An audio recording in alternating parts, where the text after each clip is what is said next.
બાદબાકી ગુણાકાર અને ભાગાકાર માટે જોઈશું. તો જો સૌપ્રથમ સરવાળાની ક્રિયા જોઈએ. અને પૂર્ણ સંખ્યાઓની શરૂઆત શૂન્યથી લઈને અનંત ધન સંખ્યાઓનો સમાવેશ થાય છે. તો સરવાળાની ક્રિયા કરીએ તો 0 + 8 બરાબર 8. જો બંને પૂર્ણ સંખ્યા, જવાબ પૂર્ણ સંખ્યા મળે છે. 8 + 9 બરાબર 17. 100 + 200 બરાબર 300. તો જો દરેક વખતે જવાબ પૂર્ણ સંખ્યા જ મળે છે. માટે લખાય કે પૂર્ણ સંખ્યા સરવાળાની ક્રિયા માટે સમૃદ્ધ છે અથવા તો સમૃદ્ધતાનો ગુણધર્મ ધરાવે છે. ત્યારબાદ બાદબાકીની ક્રિયા માટે જોઈશું. બાદબાકીની ક્રિયાની ચર્ચા કરીશું. ચલો જોઈએ બાદબાકી માટે. તો હવે ધ્યાન આપો, બાદબાકી કરીએ કે 8 - 8 બરાબર 0. જો પૂર્ણ સંખ્યાની બાદબાકી પૂર્ણ સંખ્યા મળે છે. ત્યારબાદ 9 - 0 બરાબર 9. હવે 10 - 20 બરાબર -10. 0 - 7 બરાબર -7. તો જો શું થાય છે કે દરેક ઉદાહરણમાં પૂર્ણ સંખ્યા જવાબ આવતો નથી. અહીંયા પૂર્ણ સંખ્યા જવાબ આવ્યો. આ પૂર્ણાંક સંખ્યા છે. ઋણ પૂર્ણાંકનો સમાવેશ પૂર્ણાંક સંખ્યામાં થાય છે. તો બે વખત જવાબ સાચા આવતા નથી. એટલે કે પૂર્ણ સંખ્યા બાદબાકીની ક્રિયા માટે સમૃદ્ધતાનો ગુણધર્મ ધરાવતી નથી. એટલે શું લખીશું કે બાદબાકીની ક્રિયા માટે સમૃદ્ધ નથી અથવા તો સમૃદ્ધતાનો ગુણધર્મ ધરાવતી નથી.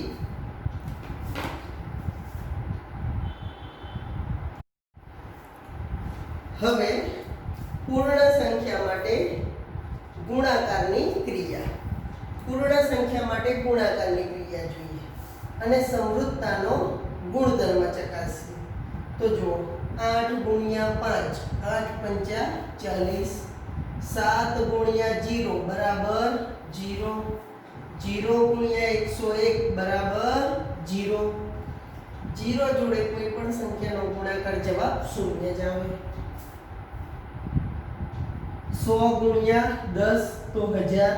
જો દરેક ઉદાહરણમાં જોઈ શકાય છે કે પૂર્ણ સંખ્યાઓનો ગુણાકાર કરતા જવાબ પૂર્ણ સંખ્યા જ મળે છે. દરેક વખતે જવાબ પૂર્ણ સંખ્યા મળે છે. માટે લખીશું કે પૂર્ણ સંખ્યા ગુણાકારની ક્રિયા સમૃદ્ધ છે અથવા તો ગુણાકારની ક્રિયા સમૃદ્ધતાનો ગુણધર્મ ધરાવે છે. એ જ પ્રમાણે ભાગાકારની વાત કરીએ અને ભાગાકાર કરીને ચેક કરીશું. તો જોઈએ ભાગાકારની ક્રિયા. તો ભાગાકારની ક્રિયા ચર્ચા કરીએ તો અહીંયા જો 2/2 બરાબર 1. ત્યારબાદ 4/2 બરાબર 2. હજુ ચર્ચા કરીએ તો 0/8 બરાબર 0. જો આ પૂર્ણ સંખ્યા જ આવે છે, પણ હવે આવું કરીએ તો 8/16 એટલે કે 8/16 શું થશે? 1/2. 8/16 બરાબર 1/2. તો જો પૂર્ણ સંખ્યા આવતી નથી, સમય સંખ્યા આવે છે.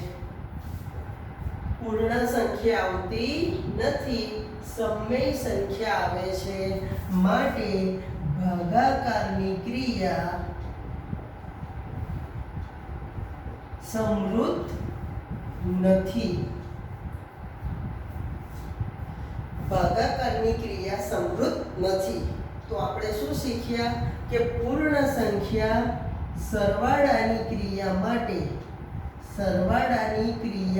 માટે સમૃદ્ધ છે. બાદબાકીની ક્રિયા માટે સમૃદ્ધ નથી.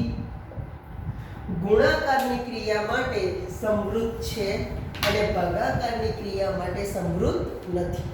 એટલે કહેવાનો અર્થ પૂર્ણ સંખ્યા સરવાળા અને ગુણાકારની ક્રિયા માટે સમૃદ્ધતાનો ગુણધર્મ ધરાવે છે. પૂર્ણ સંખ્યાનો સરવાળો અને ગુણાકારની ક્રિયા જવાબ પૂર્ણ સંખ્યા જ મળે છે, જ્યારે પૂર્ણ સંખ્યા બાદબાકી અને ભાગાકારની ક્રિયા માટે સમૃદ્ધતાનો ગુણધર્મ ધરાવતી નથી.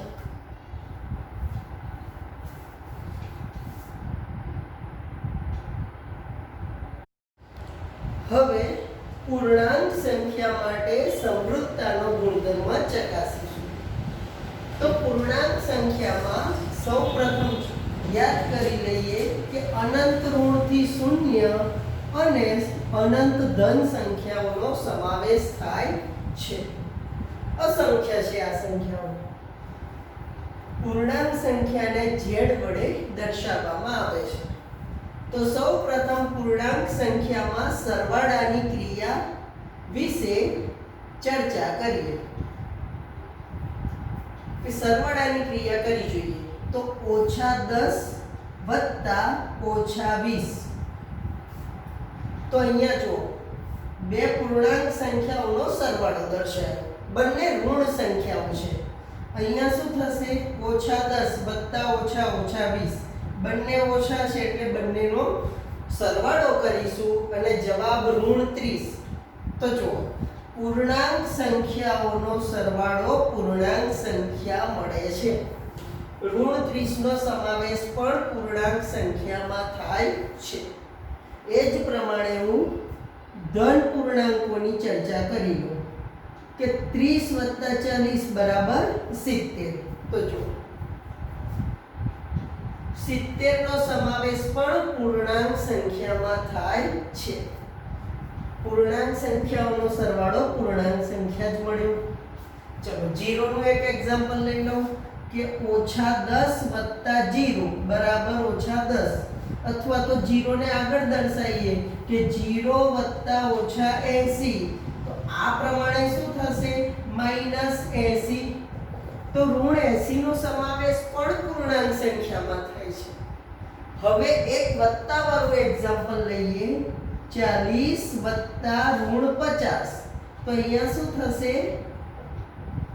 +-50 એટલે કે ઋણ 10.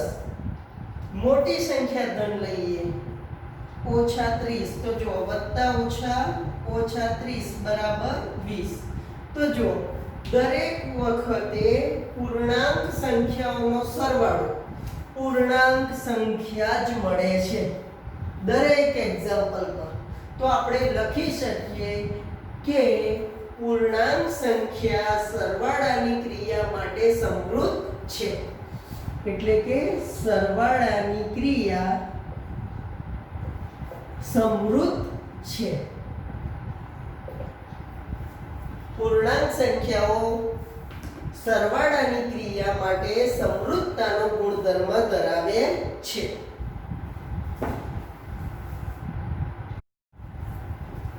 હવે આગળ ચર્ચા કરીશું સરવાળાની ક્રિયા પછી. હવે બાદબાકીની ક્રિયા ચકાસી લઈએ.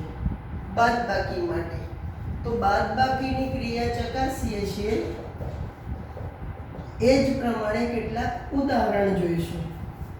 તો જુઓ બાદબાકીની ક્રિયા માટે -30 - 40. એક જવાબ આવશે -70. હજુ એક ઉદાહરણ લઈએ -30 - -40 જોડે બાદબાકી કરું છું તો અહીંયા શું થશે? માઇનસ માઇનસ પ્લસ તો જવાબ આવશે 1 ઓછા 1 વત્તા બાદબાકી. નિશાની જે સંખ્યા મોટી દેખાય એની મૂકી દેવાની. તો 10 આ પણ પૂર્ણાંક સંખ્યા આવી અને આ પણ પૂર્ણાંક સંખ્યા આવી.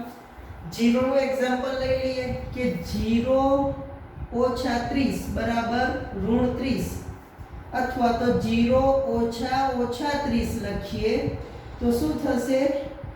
ઓછા ઓછા વત્તા 30. તો જવાબ 30. જો દરેક વખતે બાદબાકી પૂર્ણાંક સંખ્યા જ આવે છે. મોટી અને નાની સંખ્યા લઈને જોઈ લઈએ. 1 વત્તા 1 ઓછા બાદબાકી 200 માંથી 50 જાય તો 150 150. નિશાની મોટી સંખ્યા છે એની દેખાય મૂકી દઈએ. તો ઋણ 150 પણ પૂર્ણાંક સંખ્યા છે. માટે બાદબાકીની ક્રિયા પૂર્ણાંક સંખ્યા માટે સમૃદ્ધ છે. એટલે કે પૂર્ણાંક સંખ્યાઓ બાદબાકીની ક્રિયા માટે સમૃદ્ધતાનો ગુણધર્મ ધરાવે છે. પૂર્ણાંક સંખ્યાઓની બાદબાકી કરતા પૂર્ણાંક સંખ્યા જ મળે છે.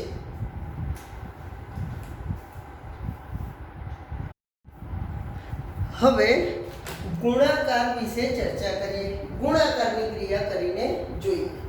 તો જુઓ ઓછા 10 ગુણ્યા ઓછા 20 તો 20 ગુણ્યા 10 20 એ દાન 200 ઓછા ગુણ્યા ઓછા વત્તા 200. હવે જોઈએ કે 10 ગુણ્યા 30 બરાબર 300. 10 ગુણ્યા 3 30 એ દાન 300. જો બંને વખત ઋણ પૂર્ણાંકો લીધા, અહીંયા ધન પૂર્ણાંકો લીધા. હવે એક ધન અને એક ઋણ પૂર્ણાંક લઉં છું. 20 ધન પૂર્ણાંક અને 30 ઋણ પૂર્ણાંક. તો 3 દુ 6 પાછળની બે શૂન્ય મૂકી દેવાની અને એક ઓછા વત્તા ઓછા. તો જુઓ ઋણ 600 જવાબ આવ્યો. 0 જોડે કરી જોઈએ કે 0 ગુણ્યા 71 બરાબર 0 અથવા તો ઋણ 61 ગુણ્યા 0 બરાબર પણ 0. તો જો ગુણાકારની ક્રિયામાં દરેક પૂર્ણાંક સંખ્યાઓનો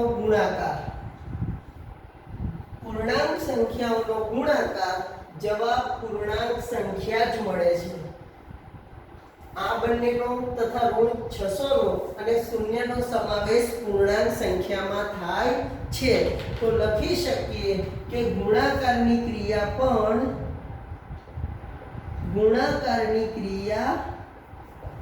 સમૃદ્ધ છે. ગુણાકારની ક્રિયા સમૃદ્ધ છે. તો શું કહી શકાય કે પૂર્ણાંક સંખ્યા માટે ગુણાકારની ક્રિયા સમૃદ્ધતાનો ગુણધર્મ ધરાવે છે.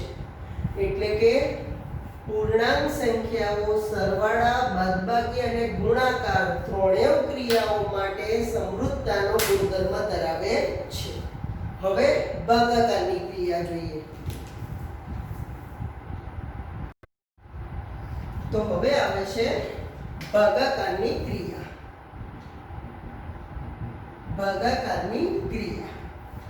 ભાગાકારની ક્રિયા વિશે ચર્ચા કરીએ. તો જુઓ 3/6 એટલે કે 3/6 જવાબ કેટલો આવશે? 1/2. 10/10 જવાબ 1 અથવા તો 80/0 તો જવાબ અહીંયા પૂછવાનું થાય છે. તો એક કામ કરીએ, પહેલા બીજા ઉદાહરણ જોઈએ કે 0/80.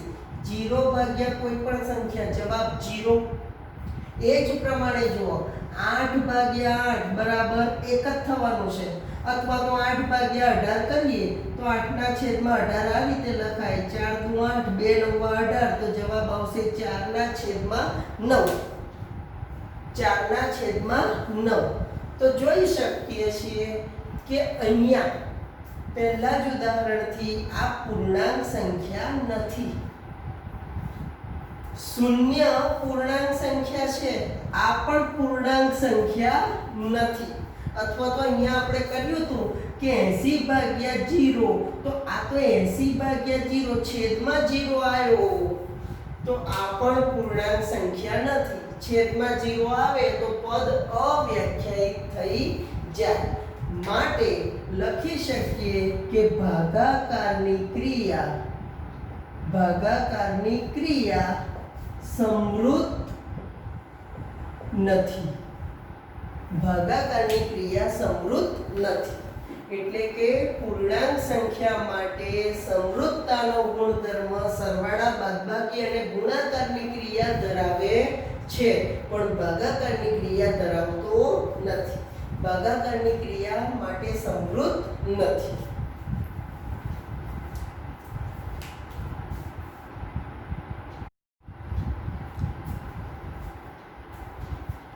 હવે સમૃદ્ધતાનો ગુણધર્મ સમમેય સંખ્યા વિશે, સમમેય સંખ્યાઓની ચકાસણી કરીએ. જ્યારે ચાર ક્રિયા સરવાળો, બાદબાકી, ગુણાકાર અને ભાગાકાર માટે ચકાસીએ તો સમમેય સંખ્યાઓ p છેદમાં q સ્વરૂપે હોય છે, જ્યાં p અને q પૂર્ણાંક સંખ્યાઓ છે અને એક શરત આપી છે કે q is not equal to 0.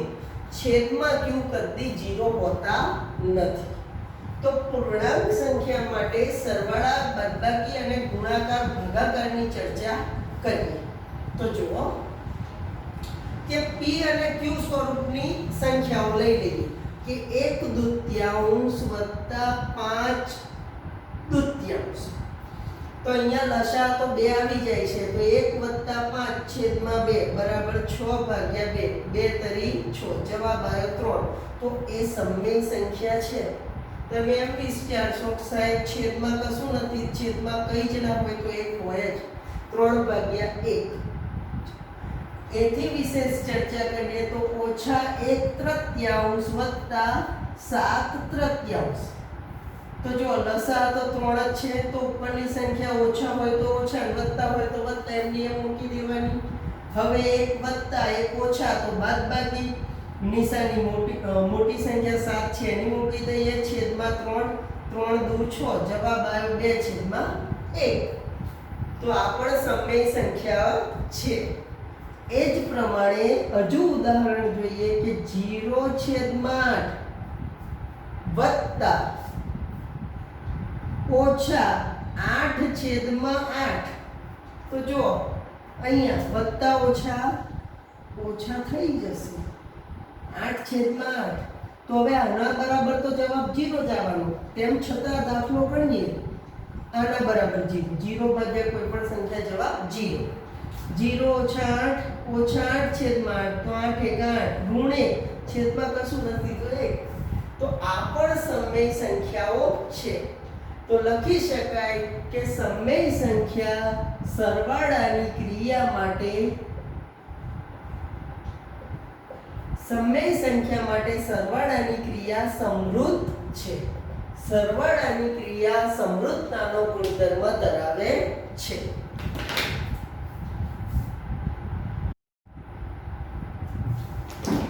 હવે બાદબાકીની ક્રિયા વિશે, સમમેય સંખ્યાની બાદબાકી કરી જોઈએ કે બાદબાકી કરવામાં આવે. તો એક્ઝામ્પલ લઈએ 8/9 ઓછા 9/18. તો સૌ પ્રથમ બાદબાકી છે, તો આ બંનેની બાદબાકી કરવા છેદ સરખો કરવો પડે, જેના માટે લસાઅ લઈશું. 9 અને 18 નો લસાઅ 18. તો અહીંયા 18 લાવવા 2 વડે ગુણું, 9 દુ 18. તો અંશમાં પણ મારે 2 વડે ગુણવા પડે. તો 8 દુ 16 ઓછા 9 છેદમાં 18. 16 માંથી 9 જાય તો 7/18. તો જુઓ, જોઈ શકો છો કે પૂર્ણાંક સંખ્યાઓની બાદબાકી જવાબ સમમેય સંખ્યાઓની બાદબાકી જવાબ સમમેય સંખ્યા મળે છે.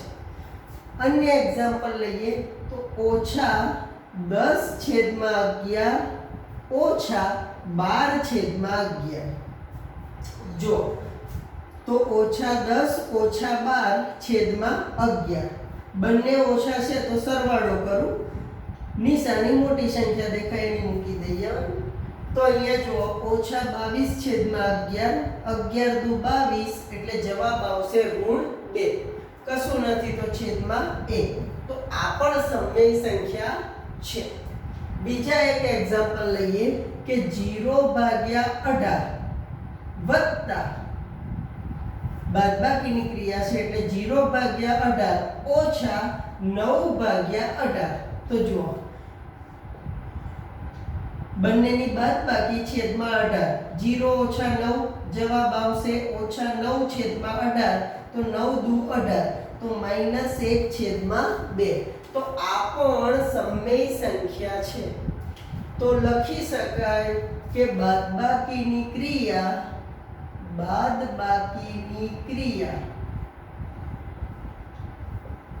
સમૃદ્ધ છે.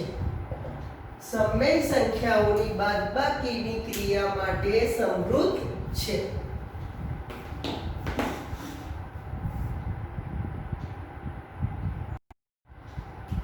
હવે સમય સંખ્યા માટે ગુણાકારની ક્રિયા. ગુણાકાર કરીને જોઈએ સમય સંખ્યાઓના.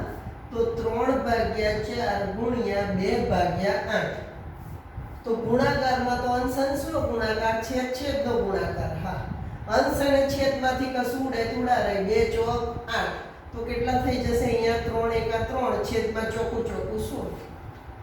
ચલો એ જ પ્રમાણે આગળ જોઈએ. -7 દૂત્યાંશ ગુણ્યા -8 નવમાંશ. તો જો અહીંયા 2 ચોક 8 થાય છે. 7 ચોક 28 ઓછા ઓછા વત્તા 28 છેદમાં 9 એકા 9. તો જુઓ સમય સંખ્યાઓનો ગુણાકાર પણ સમય સંખ્યા જ મળે છે. માટે લખી શકાય કે ગુણાકારની ક્રિયા સમૃદ્ધ છે. સમય સંખ્યા માટે ગુણાકારની ક્રિયા સમૃદ્ધ છે. એટલે કે સમય સંખ્યાઓ ગુણાકારનો ગુણધર્મ ધરાવે છે. સમય સંખ્યાઓ ગુણાકારની ક્રિયા માટે સમૃદ્ધતાનો ગુણધર્મ ધરાવે છે.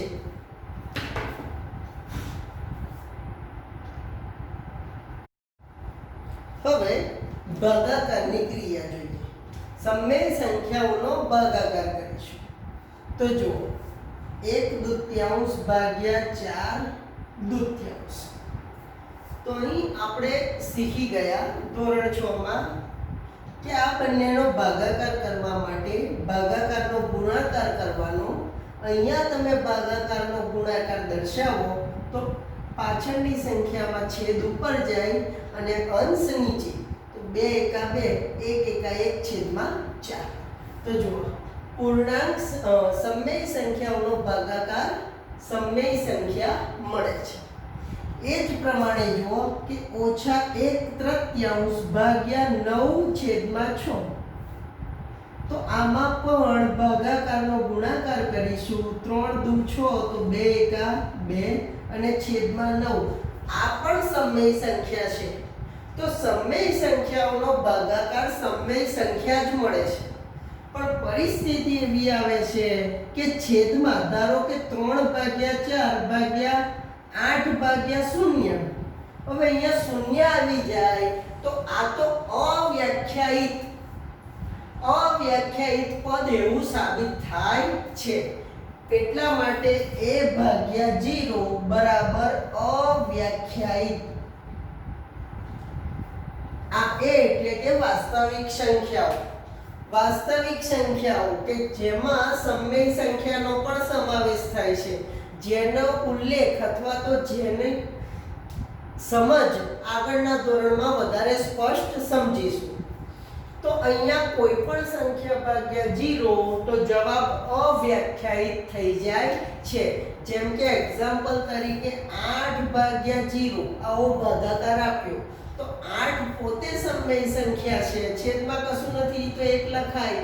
0 પોતે સમય સંખ્યા છે. છેદમાં કશું નથી તો 1 લખાય. તો અહીંયા તો શું થઈ જશે? 8/1 8 અને અહીંયા 0/1 0. તો 8/0 આવો અર્થ જે દર્શાવે છે અવ્યાખ્યાયિત.